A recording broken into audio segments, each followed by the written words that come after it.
थोड्याच वेळात मनसे अध्यक्ष राज ठाकरे यांची बैठक महत्त्वाची मनसेची पार पडणार आहे। वांद्र्याच्या MIG क्लबमध्ये बैठकीचं आयोजन केलंय आणि मनसेचे नेते सरचिटणीस राज्यातले प्रमुख पदाधिकारी या बैठकीसाठी उपस्थित राहतात।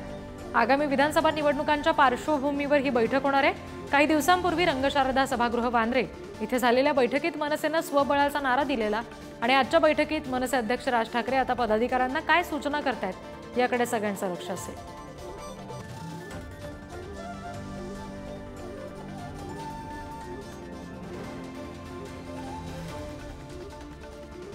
प्रतिनिधी श्रेयस सावंत आपल्याशी जोडले गेलेत। आणखी अपडेट्स घेऊया।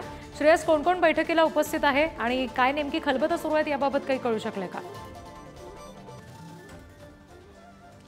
मनसेचे सगळे प्रमुख नेते आता या बैठकीला पोहोचलेले आहेत। आपण बघू शकतो तर ही बैठक खरं तर 11 वाजता दरम्यान सुरू होणार होती, पण अजून काही सुरू झाली नाही कारण मनसे अध्यक्ष राज ठाकरे आता थोड्याच वेळात इथं येतील आणि मग या बैठकीला सुरुवात होईल। अमित ठाकरे, संदीप देशपांडे, बाला नांदगावकर सगळेच जे मनसेचे प्रमुख नेते सगळीकडे आलेत। रिधी आपण बघतो तर विधानसभा निवडणुकीचं सगळ्यात मोठी चर्चा या बैठकीत होत आहे असं आपल्याला बघू शकतो।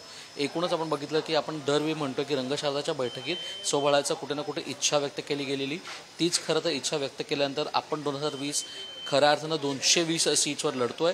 ते लढण्यामध्ये कुठे ना कुठे काय आपण काम करतोय, कसं आपण काम करतोय, याचं काम झाली आहेत का, किती काम बाकी आहे, या सगळ्या गोष्टीची चर्चा या बैठकीत होण्याची शक्यता आहे। आपण एकंदर बघू शकतो तर 11 वाजताची बैठक अजूनपर्यंत सुरू झाली नाही, मात्र मनसे अध्यक्ष राज ठाकरे थोड्या वेळात येतील आणि खऱ्या अर्थानं बैठकीला सुरुवात होईल। जी, धन्यवाद दिलेल्या सगळ्या तपशिलांसाठी।